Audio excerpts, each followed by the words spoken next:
Então, do mesmo modo que ele tornava impossível a aceitação do milagre, ou seja, da atuação da providência. Deus pode recriar o mundo a todo momento, mas ele recria sempre de acordo com as mesmas leis eternas que ele mesmo se impôs a si próprio e dos quais ele não pode fugir. Então, não existe uma ação específica da providência. Mas daí as pessoas perguntavam a ele, mas escuta, mas e a transubstanciação? Como é que você vai explicar a presença real do corpo de Cristo na hóstia? Isso aí foi grande matéria de debate na época, que estava havendo ali a difusão da reforma protestante. Os protestantes não acreditavam na transubstanciação, eles viam o rito da Eucaristia apenas como um procedimento simbólico, teatral, assim, uma espécie de homenagem.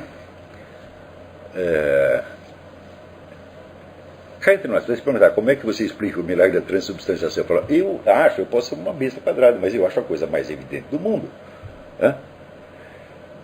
Jesus Cristo é a inteligência de Deus, é o Logos divino. Tudo que foi feito pelo Logos divino. Antes que o mundo existisse, a estrutura da inteligência divina já está pronta. E todas as leis da matemática, da física, já estão todas lá. Então, o Logos divino está presente em toda a criação. Ele não pode estar ausente por um único minuto. Mas pode haver duas formas de presença. Há essa presença geral e constante. E pode haver a presença específica num pedaço de matéria qualquer. Isso depende apenas da vontade de Jesus Cristo. Então, para mim, é a coisa mais óbvia do mundo. É claro que Cristo está fisicamente presente ali, porque a inteligência divina está fisicamente presente no que quer que seja físico. Se ela não estiver lá, a coisa não tem presença física. Então, se Jesus Cristo quer estar num pedaço de pão, ele vai estar, evidentemente. O pedaço de pão não tem a capacidade de mandá-lo embora. O pedaço de pão só pode optar entre duas coisas. Ou existe a presença genérica, que é a presença que há em todos os objetos materiais, sem exceção, porque estão todos submetidos às mesmas leis da inteligência divina, que eu expliquei no texto O Mundo dos Princípios. Não sei se está... O Mundo dos Princípios está colocado ali no seminário? Deve estar. Então, mas se pode ter a presença genérica, então também pode ter a presença específica e particular. Então, para mim, sinceramente, eu digo, olha, o milagre da transubstanciação não me espanta absolutamente. Me espantaria se ele não acontecesse, se alguma coisa pudesse bloqueá-lo e impedir. Sai daí. Ele não pode sair daí. Porque se o Logos divino sai de um pedaço de matéria, o pedaço de matéria inexiste. Não é que ele deixa de existir naquele momento, ele nunca existiu. E se pode ter a presença constante, que está disseminada em toda a matéria, tem que poder ter a presença concentrada em qualquer pedaço de matéria, vamos dizer, a descrição de Jesus Cristo, conforme ele queira. Assim como a sua inteligência, preste bem atenção, a sua inteligência está presente em tudo que você faz. Em absolutamente tudo. Mas tem algumas coisas na qual você presta mais atenção, Então está mais presente lá. Mas se até você pode fazer isso, com aquelas coisinhas que você cria, por que a inteligência divina que criou tudo que existe não pode estar presente num pedaço de matéria em especial? Está entendendo? Então, eu acho assim, a transubstanciação não apenas acontece, mas ela tem que acontecer. Ela não é uma coisa que viola as leis da natureza. Escuta, quem definir essa é outra estupidez também, você definir o milagre como aquilo que viola as leis da natureza. Como se nós conhecêssemos as leis da natureza, E como se haver leis da natureza não supusesse que há outras leis por baixo, mais gerais, que são as leis da própria inteligência divina, que transcendem infinitamente a natureza, mas aquilo que transcende, por definição, contém, abrange e ultrapassa. Então, eu acho que Deus jamais violou uma lei da natureza, porque ele mesmo que inventou todas, então ele sabe todas as variantes dela, e que nós não sabemos. Então você diz, mas um dia nós encontraremos explicação natural para isso. Sim, você vai encontrar uma explicação natural até a hora que a explicação natural se fundamenta numa explicação metafísica. Por exemplo, se tem alguma explicação natural que possa transcender o princípio de identidade? Não, não tem. Então, daí para dentro, você ultrapassou o mundo físico sem violá-lo. O princípio de identidade viola as leis da natureza? Não, mas ele também não é uma lei da natureza, ele abrange todas. E assim por diante. Mas aqui.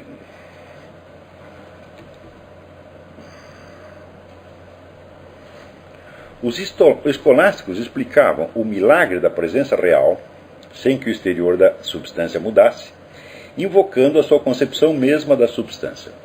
A substância sendo, segundo eles, independente das suas manifestações exteriores, de cor, de extensão e de forma, parecia-lhes possível que a substância sofresse uma modificação sem mudança aparente desses acidentes.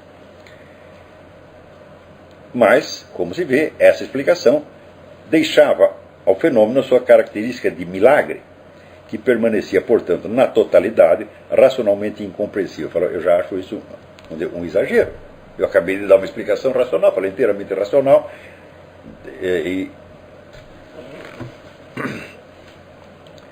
mas ao mesmo tempo, de certo modo, supra-racional, porque se baseia não no funcionamento interno da razão, mas nos princípios que a constituem e a tornam possível. Mas, prossigamos. O cartesianismo não era favorável por si mesmo a essa explicação pretensamente racional do mistério, porque ele rejeitava a distinção teológica da substância e dos acidentes. Descartes não propôs, nem por isso deixou de propor duas explicações. Olha que coisa, olha o que eu estou falando da máscara. Uma oficial, vulgar, a outra esotérica, à qual ele se atinha e que pretendeu manter secreta entre ele e alguns iniciados, mas que está entremeada no texto público, julgando-a melhor do que aquela explicação que a igreja fornecia, e acreditando que a igreja deveria aceitar a sua explicação. Isso é o mais interessante. A virada, esse giro, e é Baillet no livro A Vida de Descartes, quem eu conto, consiste em explicar a transubstanciação miraculosa que se faz no Santo Sacramento pela transubstanciação natural que faz dos alimentos o nosso próprio corpo, sem milagre algum. Assim, portanto, Descartes comparava o mais alto milagre da fé ao fenômeno da digestão. Já não há mais mistério. É claro que a explicação é de uma estupidez e de um materialismo grosseiro, assim, daquele que merece, né, o perdão da expressão, ser respondido com um pontapé na bunda. Não há outra resposta. Quer dizer, você acha que é uma espécie de digestão? Né? Então, veja aonde que termina esta coisa. Como é que você vai aceitar que esse sujeito é católico em qualquer sentido, mesmo remoto do termo? Mas, você vê, se esta é a explicação que ele realmente acreditava, embora ele exteriormente, popularmente, desse outra, é claro que na estrutura do conjunto do seu argumento, é esta a explicação que está embutida como uma manchinha no taquistoscópio do Otto Puzzle. E é esta que vai se propagar. Estão entendendo? Então, nós jamais entenderemos o processo da filosofia moderna e de todos os efeitos históricos que ela teve, se nós não remontarmos até esta época e, vamos dizer, impiedosamente abrirmos todas as caixas pretas e descobrirmos ali todas as mensagens subliminares, porque foram elas que se propagaram, elas e não a doutrina explícita. Você veja que filósofos que atacaram explicitamente a fé tiveram muito menos efeito ao longo prazo do que Descartes ou Kant, que pareciam defendê-la, mas colocando ali o subliminar. Você veja que isto aqui, este argumento que ele apresenta, que reduz a transubstanciação a um caso de digestão, não aparece na obra publicada, aparece na Vida de Descartes, escrita por Bayet. Então, é o que ele dizia para os seus amigos, mas é a explicação na qual ele realmente acreditava. Bom, se é o que ele realmente acreditava, então é evidente que aquilo é coerente com o conjunto do que ele apresentou externamente e é, de certo modo, exigido por esse conjunto. Então, mesmo que você não tenha lido esta explicação, você será tentado a aproximar-se dela à medida que você assimila o restante da mensagem de Descartes, sem saber que você está engolindo isso junto também. Então, o começo da modernidade foi a época do fingimento, a época da máscara.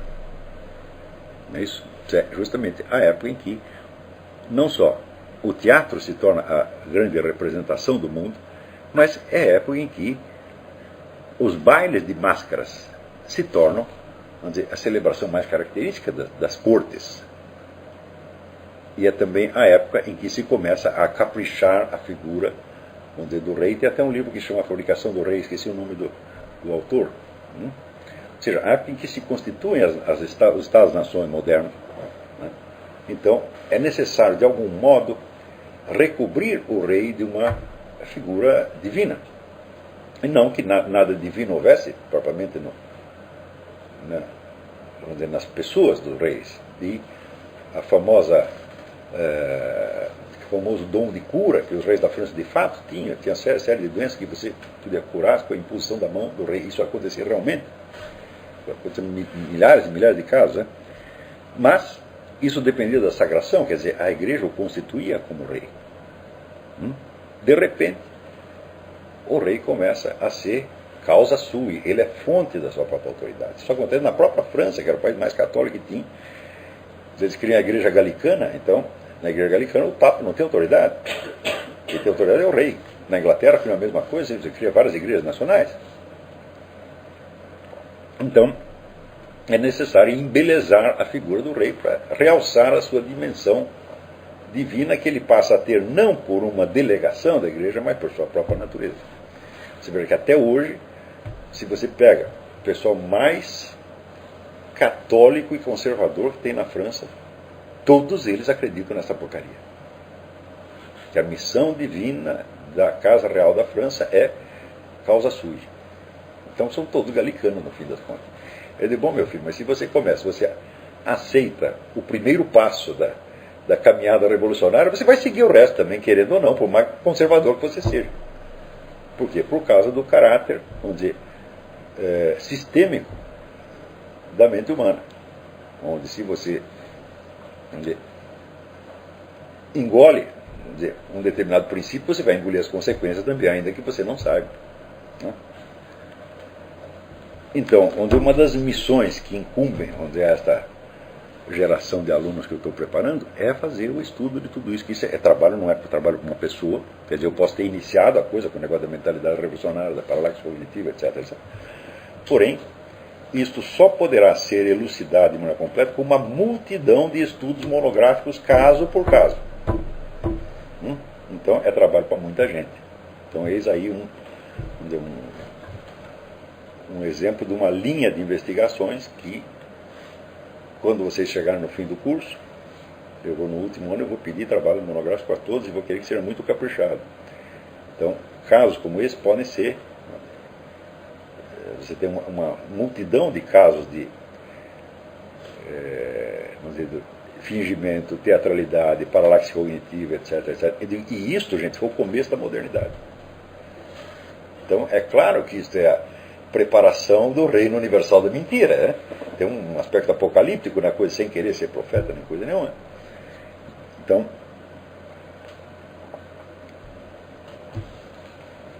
eu acho que podemos fazer um intervalo agora, né?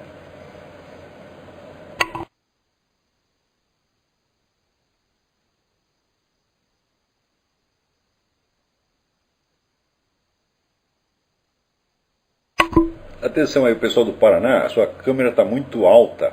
Eu só estou vendo os topos das suas cabeças. Dá para baixar um pouquinho?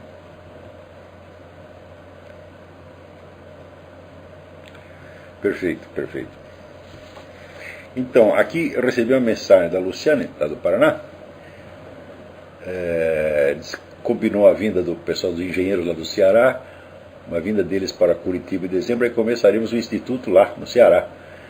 Ele está viajando com o Eduardo Lippe no fim de novembro para o Rio, para a inauguração do Instituto Carioca. Estou com uma pessoa que fará um instituto em Brasília. Daremos início a esse projeto no meio do próximo ano. Quarta, chegam aqui mais pessoas do Rio de Janeiro.